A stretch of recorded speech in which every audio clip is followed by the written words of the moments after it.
I've been preaching over, don't be fucking boring. I've tweeted it like 10,000 times. It's incredibly hard to start getting eyeballs. They're like, oh, well, this is built on the pizza Satoshis. First of all, no one gives a shit. They are experts at nothing. A lot of people don't want to hear is like, you actually have to be a good writer. You can't just write anything and then hope it succeeds. Just write good content that the algorithm will pick it up eventually and you will get the eyeballs that you deserve. People like a LinkedIn headshot, and then you click on their profile and their bio is showing you how to escape your 9-to-5. The treasure of experiences that make us all unique. You know, I felt like a failure over and over and over again. It's incredibly hard for them to monetize their personal brand. Holy shit, I'm tweeting full time. When you're too niche, all of a sudden you get stuck in that kind of like market of maybe 1,000 people interested in. I could have been writing the best content in the world and no one would have noticed it. Everyone's doing the same goddamn thing. What are your thoughts of youths migrating to Ethereum? Oh my God. Alex, always a pleasure chatting together. I was really looking forward to our conversation ever since we scheduled that last week. And obviously there's a lot of things that we're going to be covering. We're going to be talking about growth on X, Twitter. We're going to be talking about branding, monetization. You recently launched a new Twitter growth course. I'd love to talk about that. And also some smaller topics like youths migrating to Ethereum. Would love your thoughts on that. But to set the stage, the audience that is going to be listening to this, you want to think of them as individuals that strongly believe in the NFT technology, that strongly believe in the Web3 business model, that are ambitious and are looking to build brands in the Web3 space. So with that in mind, Alex, would love to hear kind of a quick recap of your journey from, the Alex that was in the corporate world, kind of stuck there according to your journey, to someone that's now working full-time, has built a thriving brand in the Web3 space and has managed to, build one of the kind of the trademark personal brands of Web3. Yeah, it's been a very long, interesting journey. So it's always been my dream since a kid to work for myself. I knew the 9-to-5 corporate world wasn't for me. I knew it for a long time. The only unfortunate part of that is I wasn't born into any money. So I was forced into the 9-to-5 world until I could figure out a way out of it. And so, I spent a lot of my time after work, but, in the morning, building out side projects and trying to figure out my way out. So as background on myself, I studied computer science. I was a software developer, then a tech consultant. And, I'd spend my time after work building out different products, trying to see if I can build like a software product that can earn me money so I can quit my job, things like that. I've always loved writing. Since a kid, I've been writing. I just really enjoy it. So on top of those, like trying to build software products, I'd also have social media accounts around sports. I love sports. I had social media accounts around investing, and nothing I built or did ever quite worked out, right? And so COVID just hits, and I discover something called NFTs. I come across an article on a project called Sandbox, which is like a metaverse. And I'm a big nerd. I'm a gamer. I love video games, and Sandbox is this video game where you can own the assets in the game. Like you build stuff like in Minecraft and then you own stuff. And it blew my mind. And I just never considered the concept of like digital ownership before. I didn't think it was possible. And NFTs allowed for that, which just was mind blowing to me. And so I felt so passionately about it that I started a Twitter account, an NFT Twitter account. I was still working. I was working at a public software company where I managed a team of tech consultants. The career was going really well. But I started on the side creating content around NFTs. And so I went on Twitter. I clicked new account. I'm like, what's the douchiest name I can come up with that'll make people turn their heads and be like, who the hell is this guy? And I got to read his content. And the first choice was NFT Jesus. I think that was taken. So the next choice I came up with on the list was NFT God, and that was not taken. And so I took the handle, I started tweeting, I started creating content. I bought my Mutant Ape, which I think a lot of people know me for, and it just started taking off. And I think what really separated me was, my emphasis on, good writing, high quality storytelling, which is something I've been working on my entire life just because it's been a hobby of mine. and people quickly took notice, and it took off from there. And it allowed me earlier this year to quit my job and do this full time and finally achieve that dream of working for myself, because I was able to turn this into a business through many different means, which I'm sure we'll get into here. But that's what led me to this point. It's been a long journey. It wasn't just starting a Twitter account. It was all the failures that led up to this point that really got me to where I am here. Something you very often talk about is the insecurity, the challenges that came with you all of a sudden becoming your own boss and you being responsible for your own actions. How were you feeling during that transition period when all of a sudden you woke up one day and you didn't have that stable income anymore? What were the emotions that were going through you during that period of time? I still feel that insecurity a lot too. That definitely hasn't gone away. I haven't managed it away. I don't think it'll be managed away until I'm like I've built something that's like made me really, really secure and comfortable. Which maybe that'll never, like, maybe I'll never have that feeling of. I've heard from a lot of entrepreneurs that feeling never really goes away. Yeah. But yeah, it's weird because I was in a very secure job before this, very secure, something I've been working at for 10 years in my career to get to, leadership at a public software company where I was given enough stock that I didn't have to worry about money at all. And so when NFT God really started taking off a little over a year ago, I started saving. I started aggressively saving, and it's gave me about a year and a half a runway. But you still wake up and you're like, holy shit, I'm tweeting full time. Like, that's my job right now, is I tweet full time. Like, what am I thinking? That's like the craziest decision I've ever made. And so the insecurity is still there. I manage it by reminding myself often that I've screwed up a lot in my life, right? Like, I've been fired from multiple jobs. I was awful in school. I had terrible grades in every level of education, from elementary school to college, terrible grades. I felt like a failure over and over and over again through my 33 years on the planet. But every failure I've had, looking back now, it's like, okay, that sucked in the moment, but that led me here, right? Maybe I got fired from that job. That led me to this job, which led me to this job, which led me to this job, which led me to this moment. I got hacked months ago, but that led me to something even greater, right? And so I still feel that insecurity, but how I manage it is reminding myself that every speed bump I've ran into in my life has resulted in me getting even further than where I was at that time. And so, I was lucky enough and blessed enough to be in a position where I could save money so I can give myself a runway of a couple in case everything just blows up and doesn't work out. But yeah, no, it's an insecurity I still deal with, and I just kind of have faith in the universe that I'll just keep working out in my favor.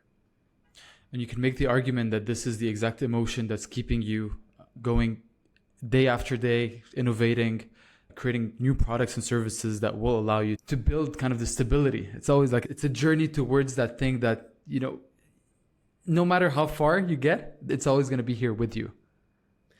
Right. Yeah, exactly. It's also a thing where it's like where I'm at right now with my business really being day one. I've been full time for how many months has it been now? Like 4 months. Like, this is the earliest I'll be in it. Like, this is the smallest it'll be. And the fact that I can really survive and thrive in this scenario, it's like, okay, as long as I keep growing and building on top of it, then I really have nothing to worry about. So yeah, it's just having faith in the journey. I'm not the most religious human being in the world, but I just have faith that things are going to work out, One thing you've done great at positioning yourself in Web3 is kind of the Twitter growth expert. I remember one of your breakout posts was the one where you were analyzing the new X algorithm. And this is where you were able to use your knowledge and your ability to read code. And you create a deep dive into what does the new code look like and how could you utilize that in your favor. So let me ask you, how would you go about, let's say you were to start a fresh new account today and you were to build a career, build a brand, build a business in Web3. There's naturally a sequence of things you need to do, from number one, identifying the niche you want to go for. Number two, finding your voice. And number three, start producing content and start growing on the platform, raising awareness, and eventually monetizing that. If you were to start again from zero, how would you go about looking at each one of those, from identifying the niche you want to go for, finding your voice, and then growing from that 0 to 1K, 1K to 10K, and 10K plus mark? Yeah, if I was to start back from day one, I wouldn't change a single thing I did. Not a single thing. I think my gut led me in the right direction. And so my voice finding and niche finding exercise is something I talk a lot about in the course, but I tell everyone in my Mm-hmm. community that it's your niche and your voice has to be authentically you. You can't the big issue with Twitter, I think nowadays, or X, is people just see what works and then they just copy it. And so there's Right. a lot of inauthentic voices, right? There's 1,000 people telling you how to grow on X right now, and 90% of them have like 200 followers and they're giving you growth guides on X. It's very inauthentic.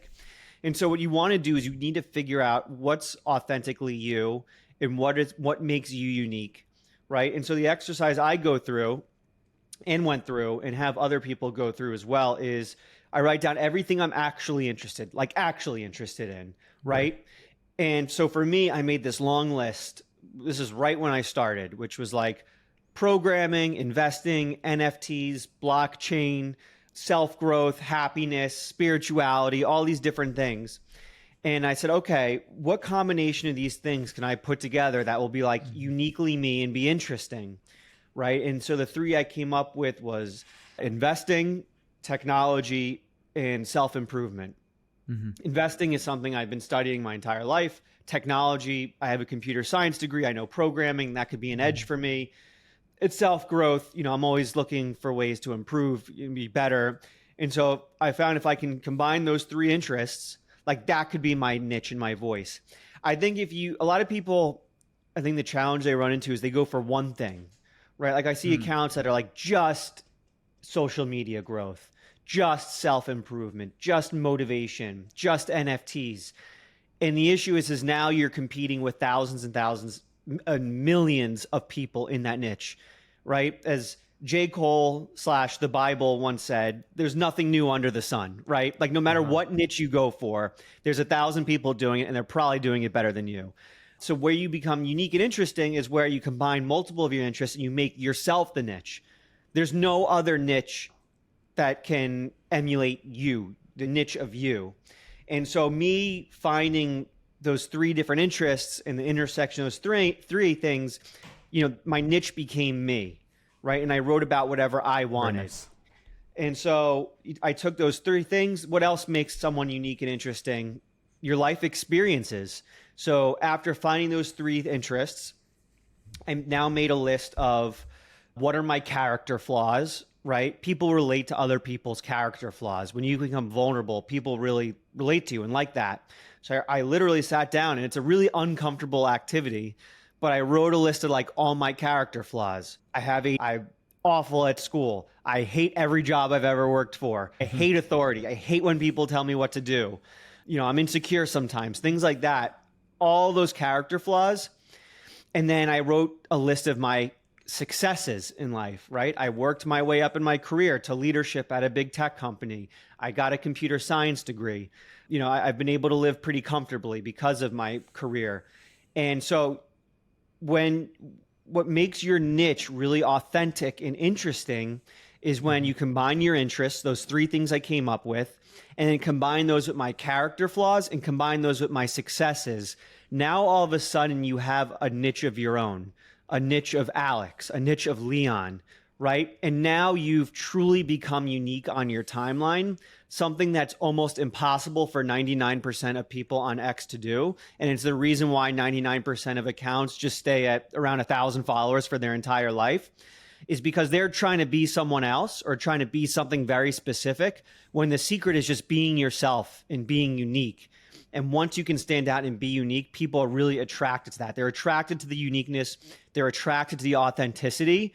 And I think that's why I've been able to grow so quickly over the last couple of years. Very nice. Okay, so you've identified your niche, what you're interested in, and you've identified your voice, which is the treasure of experiences that make us all unique, our insecurities, our achievements, and the combination of what we're interested and passionate about. How do you then take that and apply that as part of a Twitter growth strategy? What would that look like? Yeah, there's a few things. So now that you have like kind of your niche in your voice, you now actually need to start writing, right? So Right. X at the end of the day is a writing platform. In the future, it might be a video platform. They're working towards it. But right now, the type of content that's favored more than anything is writing. And so now that you have your niche and your voice, you know what you want to write about, you actually have to write. And here's the thing that people don't, I think a lot of people don't want to hear is like, you actually have to be a good writer. You can't just write Right. anything and then hope it succeeds. Right. And so that writing is a skill. It's a skill I personally have been working on for my entire life.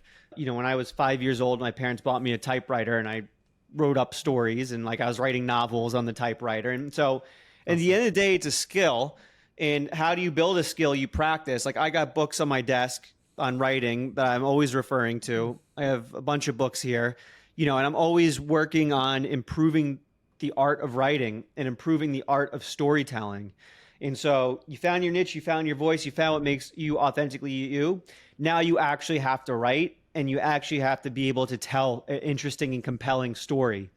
And so that's just pure practice. That's pure studying. That's pure tinkering, experimenting. I'm always experimenting with different storytelling styles. And so that's something that is the next step. Start writing, start truly focusing on the craft of your writing. There's a lot of people who just neglect that and say, oh, I can just write whatever and it'll work. No, you actually have to learn what are storytelling structures, right? There are structures to every story. You know, what Right. makes a good story? What keeps people's attention from beginning to end? Because the algorithm, really there's only one metric the algorithm cares about, and that's eyes on content. How long do people read your content? Do they quickly skip over it or do they read the entire thing? So Right. your goal is to get them to read the entire thing. How do you get them to read your entire piece of content? By telling a compelling story beginning to end. And so if you can master writing, master storytelling, you can get people to read beginning to end. And if you can do that, the algorithm's just going to keep pushing you in front of people. What is the number one copywriting book you would recommend anyone here? I would probably say the number one is The Elements of Style. It's a The really Elements of short, Style. quick read, and it's basically a guide on how to write as simply as possible, which I think is Mm-hmm. really relevant in 2023 and on X. Everyone's attention spans are as low and small as it's ever been. And the whole book's just on writing very, very simply and using simple language and getting straight to the point. So that book, I think it's like 80 pages long. I would recommend that one. This is like the first one. Beautiful. Beautiful. But then the argument becomes, especially on X, it is incredibly hard to start gaining traction on the platform. You could have the best content in the world, but if you're starting from a fresh slate, it's incredibly hard to start getting eyeballs. So what is like if are you do you come from the school of thought that just write good content and the algorithm will pick it up eventually and you will get the eyeballs that you deserve? Or is there also side kind of a second front that you need to have a battle on, which is engaging with other accounts, actually building relationships with these people, and then start onboarding these people into that little kind of ecosystem that you're building within that niche that you're building, the Alex niche, the Leon niche? Yeah, it's from 0 to 5,000. I mean, it's really different strategy from every tier, from 0 to 100, 100 to 1,000, 1,000 to 5,000, 5,000, 10,000, 10,000 up, 100,000 up. Like it is a different strategy for each. It's not enough to just write good content, as you said. You need to, especially when you're under like 5,000 followers, you need to engage in what I call guerrilla warfare. And what I mean by that is like when I was 0 followers, right, I could have been writing the best content in the world and no one would have noticed it. It's very hard to grow from that point. So what you need to do is you need to engage in guerrilla warfare. So, you know, your audience is pretty familiar with NFTs. What I did when I started was I found this project that I was interested in at the end of 2021 called Creeps. Right. And I bought like the mint pass. It wasn't even minted out yet. I bought like 13 of the mint passes. I was super into it. And I went into the Discord and I was just the loudest person in the Discord. Like I was like king of that Discord, Right. right? And then I go on Twitter and I would tweet about the project all day long. And what happened was I started picking up all the followers from that community because I was super into the community. People wanted to hear what I had to say. I was kind of the king of the community, right? And that got me from 0 to 2,000 followers, which might be the hardest kind of plateau to get over. And when you're under 2,000 followers, your content doesn't matter. Like Yeah. you could write the greatest thread in the history of the world. If you're at 100 followers, nobody's going to see it because at any given moment, you're only 20% of your audience is going to see any tweet you put out. So if you're at like 100 followers, it's only like 20 people. And at that point, you're pretty hopeless of it going viral. So when you're under 5,000 followers, you really got to engage with guerrilla warfare and you need to get in communities. You need to be loud. You need to reply to people in those communities, in those micro niches. You need to be the loudest person in that micro niche. And then once you've picked up the people from that micro niche, you now have a base of an audience that you can now grow on top of, layer on top of, try new things and start to experiment and grow from there. Right. Okay. Beautiful. So guerrilla warfare. Exactly. One thing I want to talk about is niche versus broad content. So we've all seen these accounts on Twitter that are so broad that they are experts at nothing. They might have a big audience. These are typically the shit posters, but they're not experts at anything. And this makes it incredibly hard for them to monetize their personal brand. They can be shit posters or not. But then you have different people that might have a much smaller audience, but they are experts at one certain industry. And it makes it a lot easier for them to build a brand, build a business around what they have to say. But obviously you need a balance of the two because like you said, when you're too niche, all of a sudden you get stuck in that kind of like market of maybe 1,000 people interested in that specific content. So for you on a scale, if it was a balance, would you think that the perfect balance is like 40% niche content, 60% broad, maybe 60 niche, 40 broad? Where would you see yourself on that balance? It's constantly shifting and changing based on what your size is. Like if you're 1,000 followers and you have a really small audience, like you just can't like write like a thread on here's top 10 ways to be happy. And like just the most broad self-help thread ever. It's just not going to pick up. Right. And so for me, as I've been growing, slowly broadening a little bit, while not alienating my core audience of Web3. Right. Like, so the amount of times I talk about Web3 is probably about 15% of my content. But at the same time, when I talk broadly, I still make my broad content relevant to people in Web3. So I might not be talking about NFTs, but I'm talking about things that are still relevant for people in NFTs. So it's not as simplistic as talk about a niche 40% time, talk about broad 60%. It's slowly broaden your content, but still make it relevant for people in your niche. To give you an example, yesterday I posted a long form tweet, performed spectacularly. It was just a story about how I was fired from my first job, right? Wasn't about NFTs, wasn't about Web3, wasn't about investing.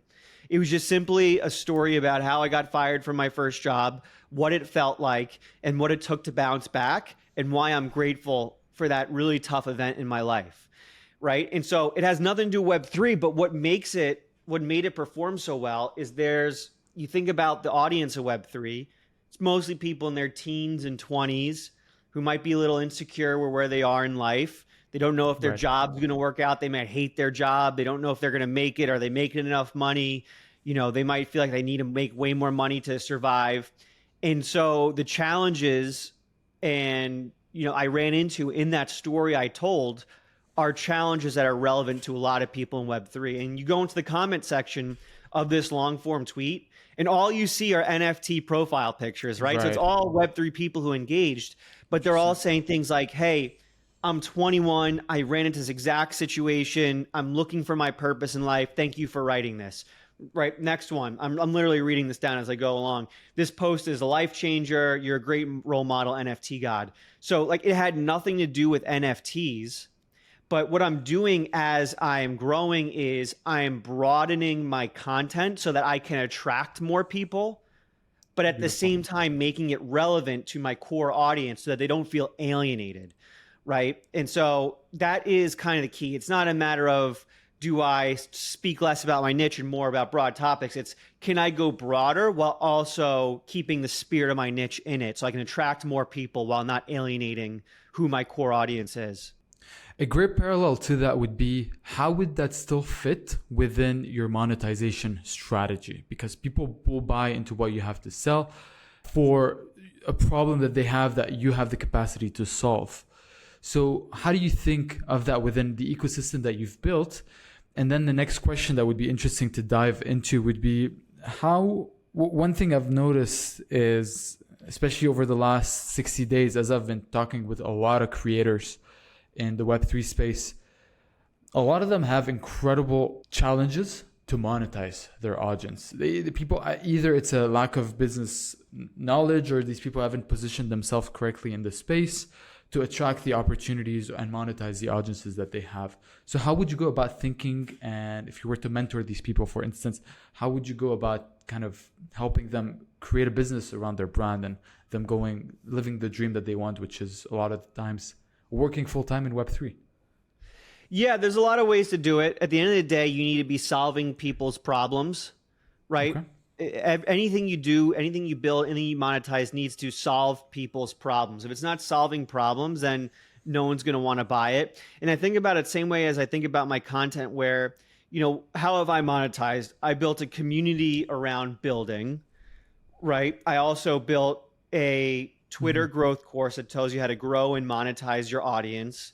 I have a few other things I'm doing, consulting around social media, and they're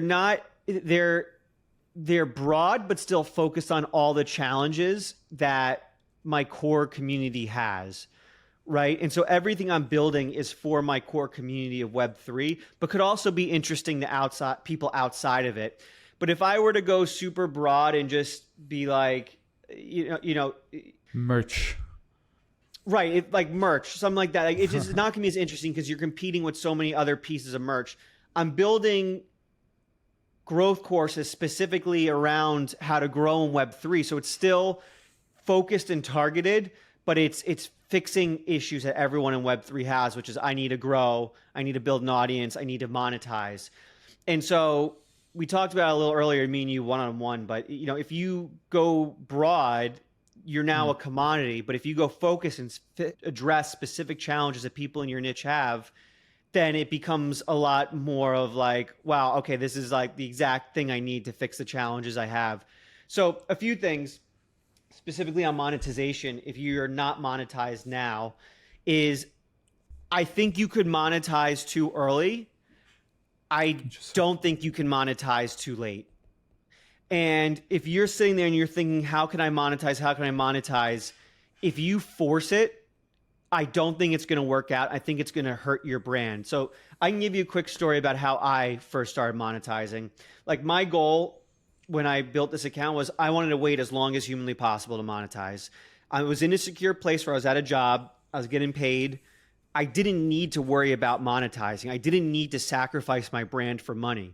And this is why I always recommend people, if they're going to do something like try to build a social media account or build a business like as a side hustle, do it as a side hustle for as long as you can. Save money, because the longer you can wait to make an ask, the bigger the ask you can make. And so I was building my social media. I was just creating free content, creating free guides, giving it all away for free, asking for nothing in return. And I think because I was doing that, it was really helping my brand and really making me trustworthy. And then about 8 or 9 months into the journey, my newsletter got up to, I think it's 7,000 subscribers, still had no plans to monetize. An NFT project reaches out to me and says, hey, we want to sponsor your newsletter. We'll pay you like $500 to sponsor. I'm like, oh shit, okay. And so I did it, right? And then all of a sudden I put that sponsorship in, and then a few more other people reach out. Oh, I saw this sponsorship. I didn't know you do sponsorships. Let me get in on this. And now all of a sudden I'm monetizing, and I didn't force it. I didn't like make it happen. It just started naturally happen. It naturally became the next step of what to do. A few months later, it's December 2022, and Substack reaches out to me. So my newsletter was on Substack at this time. Right. And a representative from Substack reaches out and is like, hey, you have like 15,000 people subscribed to your newsletter. Like you're literally just burning money by not turning on your premium Mm, tier. Like turn on your premium tier. I'll show you exactly how to do it. I'm like, all right, that's interesting. You know, if I'm going to turn on my premium tier, how do I do this unique? How do I do it in an interesting way? Not just sending out another newsletter, right? And so I'm like, all right, maybe I'll start a community around this, a community around the premium right. newsletter. And that's how the 1% Club was born, my community of builders that I run. And so, moral of the story being is I didn't force the monetization. I think if I would have started, I see this mistake a ton, and I want to tell people like, why are you doing this? Like I Mm, see people start a Twitter account, they'll have like 1,000 followers, and then they'll start like a growth cohort, right? And they'll charge $800 for a growth cohort where you pay $800 and like they just teach you once a week for a month how to grow. And it's like, what are you doing at 1,000 followers thinking you can start a growth cohort? People are going to go on your account, see, okay, is this guy's content interesting? They're going to see you shilling a growth cohort at 1,000 followers and be like, what is this guy? This guy's just trying to make a buck off me. Screw this. And get out. And like, you're going to hurt your growth so much when you absolutely need it. But if you wait as long as you can, wait for the right time, wait for it to feel natural with your brand and where you are, then all of a sudden you're doing it in a way that supports you and can even accelerate your growth. And that's what happened with me is I waited for the right time. I waited, as corny as it sounds, for the universe to like be like, no, this is how you monetize. This is the time to do it. And letting it naturally happen is going to support your growth, allow it to keep going, make it natural, and then allow you to start making money at the right time, which I think for the long term is going to be so much more impactful and better for you than forcing it immediately and hurting your growth. And this ties perfectly into something I recently listened by someone we both follow very closely, Alex Hermosi. He was saying how Gary Vee has this thing, his signature move, where he says jab, jab, jab, right hook, give, give, give, ask. But for him, Alex Hermosi has a variation to that, which is give, give, give, receive. And it sounds like for you, that is kind of the framework that has worked for you, where all of a sudden people were asking you like, hey, like, here's my money. What can I do with that? What can I get with that? So that's interesting. Tell us a little bit about That's exactly it. It nailed it. It's a perfect metaphor because I didn't take anything. I received. People said, hey, I want to give you this money. I want to do this. Can you please provide this service or please provide this product? And okay, I'll provide you the product for this challenge you're looking to solve. So it was very much give, give, give, receive, not take. At this stage, you have a couple products that are as part of the NFT God ecosystem. You were one of the very first to start the newsletter meta in Web3, which is something I'd love to dive into. And then on top of that, you're building the agency backend, and then you now have the new product, which is the Twitter growth course. Tell us a little bit about that. How did you come about creating, especially the third one, the new course that you have, and kind of what are your goals and what are the conversations with your community that led you to creating that? Yeah, so the Twitter growth course, which I just released, incredibly excited about, basically everything I've learned over the last 2 years of building this and turning into a full-time business. It was just a matter of solving challenges people have. So I get a million DMs a day. I get a million DMs on Twitter, Discord, in my community just asking me, hey, how do I find my voice? How do I make this content better? What are your writing tips for this? I did a bunch of user interviews 4 months ago, 5 months ago, when I first started the community, just to see what people's challenges were. And 95% of people just said that I don't know what to write about. I can't find my voice. Like I don't know what I should be writing about. And so I was like, okay, how am I going to solve this?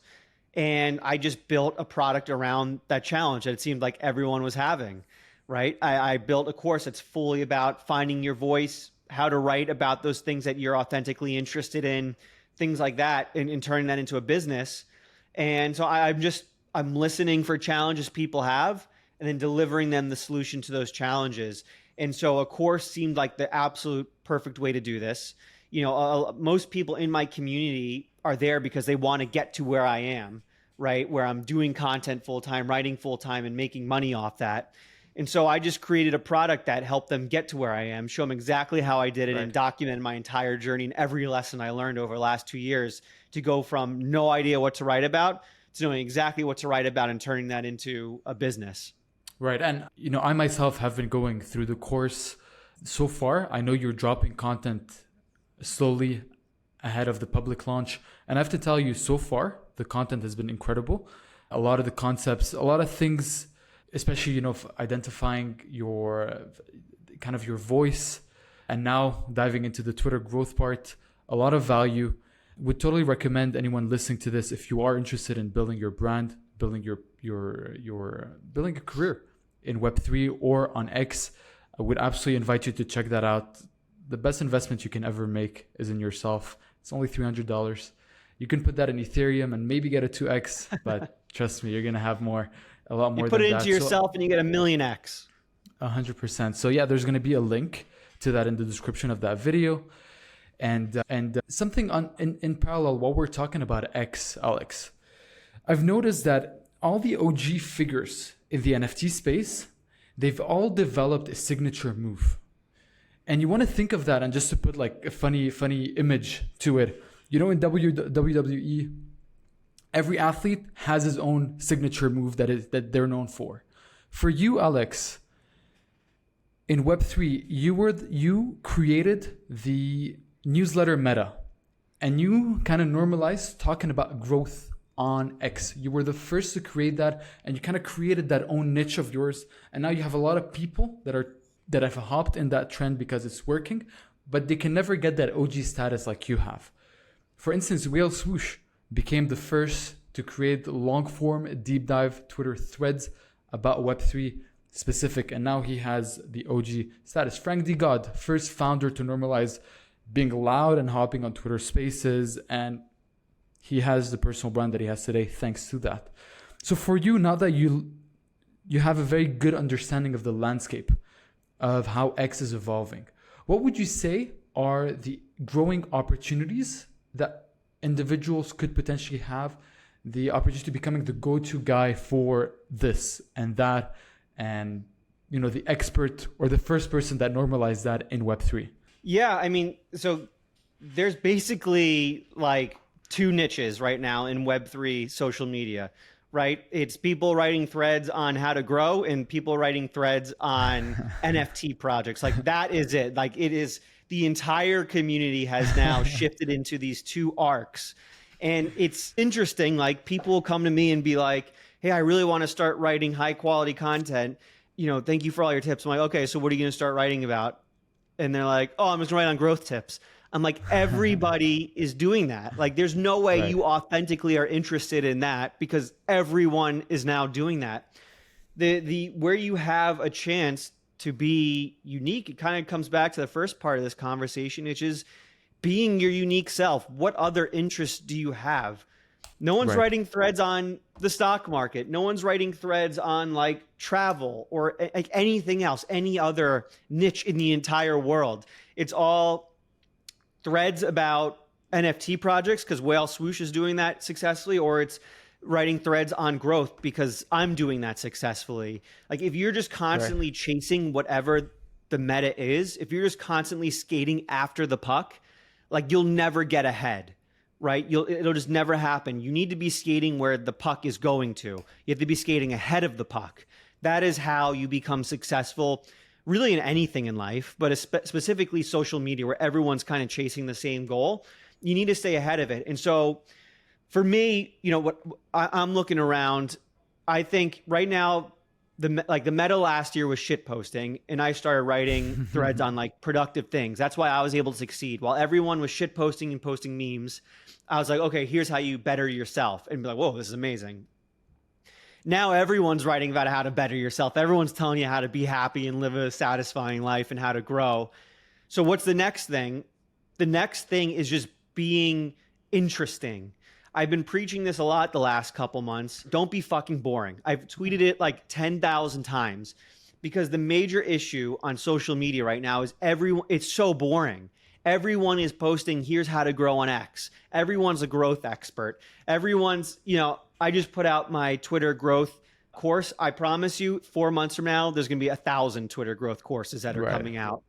And so if you just put out a Twitter growth course next month, like it's just not going to work. It's going to happen so many times. So Well, everyone right now, where the puck is right now, is growth and self improvement. You need to stay ahead of it. You need to be an interesting, funny, unique, personable, charismatic human being. I think that's where the puck is going. I think, value is always going to be the meta at the end of the day. Like, people want value. The issue is right now, people are giving value in a really boring, robotic way. And so if you can do that, but do it in interesting, charismatic, funny, personable, includes your character flaws, includes your personal stories, I think that's where things are going. If you're into money Twitter with Justin Welsh and there's now 1,000, you go on the main feed, there's 1,000 monochromatic PFPs with people like a LinkedIn headshot, and then you click on their profile and their bio is showing you how to escape your 9 to 5. 90% of Twitter accounts are now that. Everyone's doing the same goddamn thing. So you got to stay ahead. You got to avoid this monochromatic, boring, here's how you escape your 9 to 5, here's how you grow theme. And the way you do that's by being actually interesting and funny and charismatic. So that's what I would recommend to people is be yourself, because right now everyone's trying to be the same thing. So you stay ahead of that by being yourself and not being really boring. Let's go through a couple of rapid fire questions. Okay. Thoughts on doxing? Thoughts on doxing. I think it is important to do. I think it's been a very painful 2 years in NFTs and crypto. I think a lot of people have gotten scammed. I think a lot of people have had their money stolen. I think people are tired of the Ponzi schemes and the anonymous people creating Ponzi schemes and buying into it. They're sick and tired of it now. They want real businesses and they want to be able to trust people, because a lot of people have lost trust.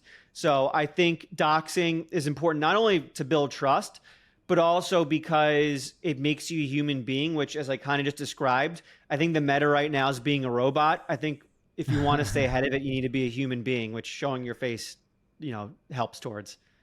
I'm sure you've been getting a lot of ChatGPT generated answers into your content.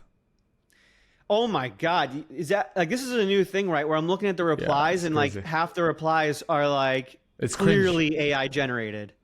Yeah, it's cringe. Thoughts on Elon Musk rebranding Twitter to X?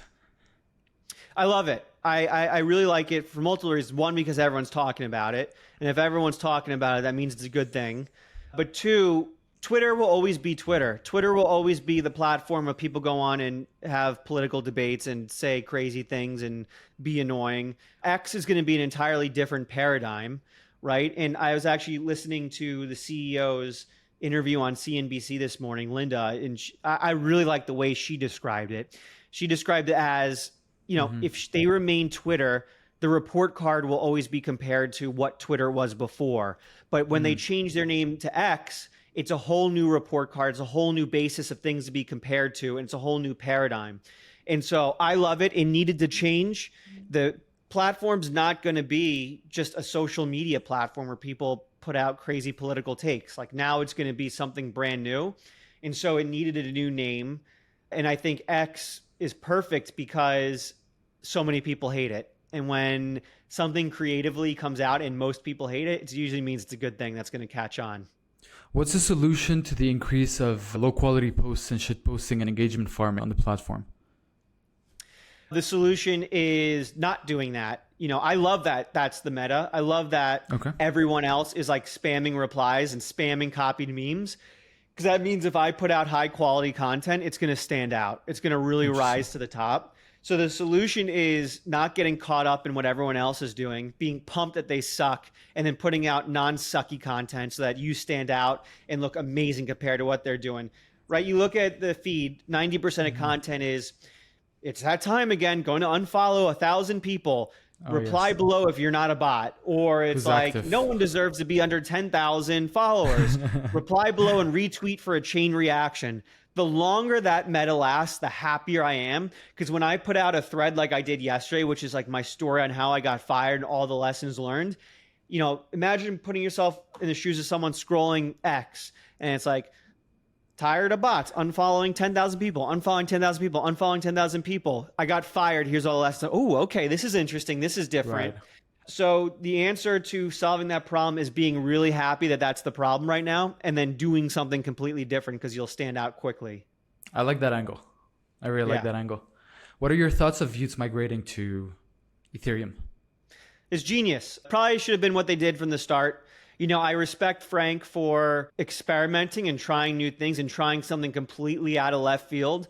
There was no major projects on Polygon before. And so the fact that he even tried that, I respect the hell out of. It seems like it was an asymmetrical bet, right? The best case is he moves to Polygon, starts a trend, and they gave him millions of dollars to do it. The worst case is it doesn't work out. He gives them millions of dollars back and goes to Ethereum, and it is a roaring success, which I'm sure it'll be. Unfortunately, at the end of the day, the name of the game in NFTs is volume. There's very little volume in NFTs. There's even less volume on Polygon. There's next to no volume. So if you have a project that no one's buying because no one knows how to buy it, you're in a really shitty place. And he fixed that by moving to Ethereum. And downside is not much. It doesn't hurt to move over. You just have to give back the millions of dollars you got. But the upside is now you can have volume, you can have people cycling into the community, and you can build a really cool product. Beautiful. I know you have critical views over Bitcoin Ordinals. Yeah, I don't that? think it'll ever be a big thing. I think it'll always have its niche audience where like the hardcore Bitcoiners, like it's like a cult. I don't ever think it'll be like a mainstream big thing. I don't think Ordinals is solving any specific problem that most people have. Like I ask Ordinals people, what problem is Ordinal solving? Why do we need yet another NFT on yet another blockchain? And it's always like, oh well, there's built-in rarity because of the Satoshis. And this, I'm like, yeah, you care about that, but no one else in the world cares about that. So the fact that you're not solving any other problems means not many other people are going to go to it, right? Or And then it's also decentralization. introducing. What's that? Or decentralization. That's usually the Decentralization, argument, but no one cares. The truth is no one cares. And what's really turned me off about it, to be quite honest with you, is people have used these explanations like Satoshis as ways to steal money from you, right? Like there's so many of these scam projects that come out. They're like, oh, well, this is built on the pizza Satoshis, right? And first of all, no one gives a shit about the pizza Satoshis. And second of all, they somehow convinced groups of people that that's important enough that they need to give them thousands of dollars for the pizza Satoshis. And so to me, what's bothered me is a lot of the marketing techniques for Ordinals has been used by bad actors to take money from people. And it's totally turned me off. I've talked to a lot of people. It's totally turned off a lot of people. And so end of the day, it sounds like I'm hating a lot, which I guess I kind of am. But I think it'll always have its niche. Bitcoin has some really big super fans, and I understand why they have them. And I think Ordinals will always be a big thing amongst them. I'm just not putting my paycheck into Ordinals because I don't think it solves enough problems that the mainstream is going to start going into it. My measure of like, is this going to succeed or not is, do I ever envision my uncle calling me one day and going, oh my God, did you see what happened here? Like, Right. I don't, like my uncle calls me, he goes, did you see an image of a digital image sold for $15,000? He's talking about CryptoPunks. That's happened. So I'm like, okay, maybe I want to invest in CryptoPunks because it's catching mainstream attention's eyes. I don't see my uncle ever texting and be like, oh, did you see this Bitcoin Ordinal has taken off and is totally decentralized because it's on pizza Satoshis? Don't think that's ever going to be a thing. So I'm not really that interested. Alex, appreciate your time, man. Appreciate the insight. I had a great, this was fun. I appreciate you, Leon. We've been friends for a very long time now. It feels like I so respect the content you make. I think I reached out to you. She's like, dude, your YouTube videos are amazing. So grateful to have you in the community, man. And this was a great talk. I really appreciate it.